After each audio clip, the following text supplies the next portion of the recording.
Amid escalating fears of all-out Iran-USA war across the Persian Gulf region, an IRGC-linked media outlet has issued a fresh and chillingly specific threat directly targeting American military forces positioned within the sovereign territory of allied Qatar. A prominent Telegram channel explicitly affiliated with Iran's Islamic Revolutionary Guard Corps publicly claimed to have precisely identified and geolocated a luxury hotel currently housing relocated U.S. troops and commanders operating within Doha. These menacing developments were urgently reported by Iran international correspondents, specifically citing the incendiary posts originating from the regime mouthpiece Sipa Pastran channel dedicated to psychological warfare operations. The provocative IRGC channel asserted that senior U.S. military commanders had been hastily relocated from their primary operational headquarters at Al-Udeid Air Base, specifically following credible intelligence about imminent security concerns and assassination threats. The threatening post further suggested that America had covertly moved its crown jewel Central Operations Room coordinating CENTCOM regional warfighting from the vulnerable massive airbase directly into this exposed luxury civilian hotel compound. IRGC-aligned regime media openly mocked this alleged defensive relocation maneuver as nothing more than a clumsy and desperate tactical repositioning, deliberately framing the move as glaring evidence revealing America's fundamental operational vulnerability throughout the theater.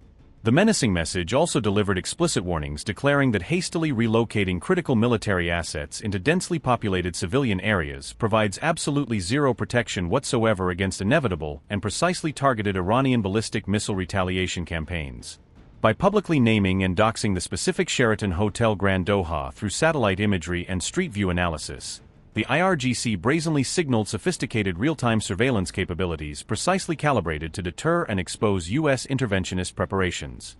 This marked a sharp and unprecedented escalation from Tehran's earlier series of generalized Iranian warnings threatening American regional military infrastructure, which traditionally avoided pinpointing specific operational target identification throughout previous psychological operations.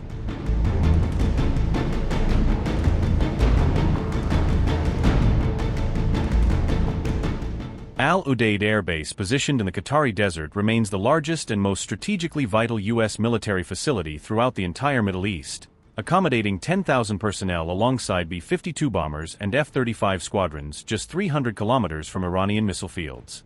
Iran has repeatedly broadcast through official military channels that all exposed U.S. military bases scattered throughout the Middle East from Bahrain through Kuwait would immediately become priority ballistic missile targets should Tehran suffer direct attack from American or Israeli forces. In direct response to Tehran's cascade of explicit threats saturating state media, U.S. Central Command ordered non-essential personnel stationed across all vulnerable Mideast bases to conduct temporary precautionary evacuations to disperse high-value targets defensively. Earlier this week, Iranian and Qatari officials engaged in discussions against the backdrop of alarming reports that more than 2,000 protesters had been killed during clashes with security forces. Tehran's stark warnings coincided with a period of heightened tensions with Washington, largely driven by the ongoing domestic unrest and the international condemnation of Iran's crackdown on protesters.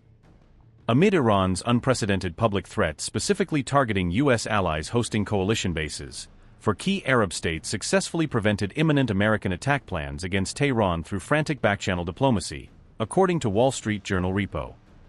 Saudi Arabia, alongside Qatar, Oman, and Egypt, urgently warned Washington through classified communications that launching airstrikes would catastrophically trigger uncontrollable wider regional instability engulfing global energy markets for decades. Notably, even Israel privately advised President Trump against authorizing premature attacks upon Iranian territory during closed-door consultations with Netanyahu's national security staff, according to multiple well-placed regional intelligence sources. Israel reportedly stated frankly through secure channels that Israel's forward multilayered missile defenses simply weren't robust enough throughout their southern and eastern sectors to absorb Tehran's certain massive retaliatory ballistic missile counterstrikes saturating national airspace. Israel also communicated clearly to the Oval Office that while Tel Aviv fundamentally backs revolutionary regime change sweeping Iran's streets, military decapitation strikes alone demonstrably won't suffice to achieve lasting strategic objectives against the clerical deep state. President Trump received comprehensive classified briefings from skeptical Joint Chiefs detailing America's genuine shortage of immediately available military resources capable of simultaneously significantly damaging hardened Iranian nuclear infrastructure while protecting exposed U.S. interests. After this sobering high-level Pentagon huddle assessing all kinetic operational realities, President Trump publicly signaled against launching immediate attacks on January 16, carefully noting through social media that reports indicated regime killings against protesters were finally beginning to ease strategically. We've been told that the killing in Iran is stopping, and it's stopped, and it's stopping. And there's no plan for executions or executions. So I've been told that on good authority. We'll find out about it.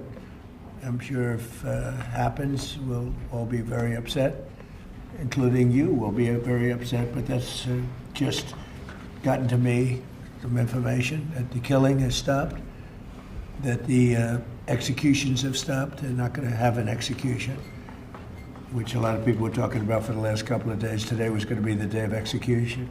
I wanted to get the White House reaction to Iranian state TV broadcasting an implicit threat to the president's life. It was images of the assassination attempt in Butler, Pennsylvania, according to reports, with the message, "This time it will not go wrong."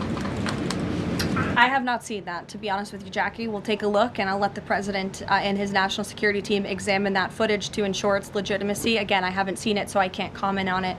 What I will say with respect to Iran is that the president and his team have communicated to the Iranian regime that if the killing continues, there will be grave consequences. And the president received a message, as he revealed to all of you and the whole world yesterday, that the killing and the executions will stop.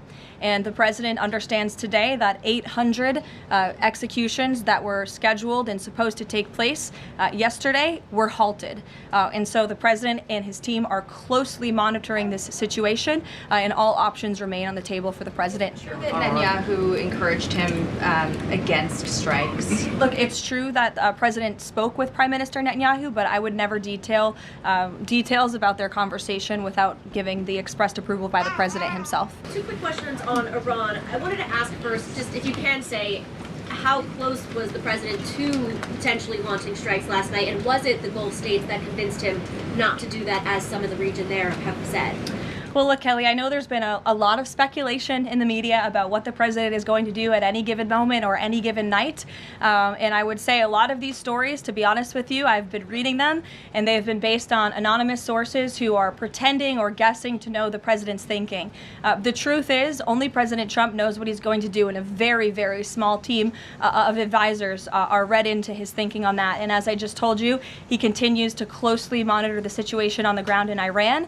And as we saw yesterday, he had heard that the killings and executions would stop, and we have seen 800 people, their lives have been spared as a result of that. The president continues to closely monitor, but also keep all of his options on the table.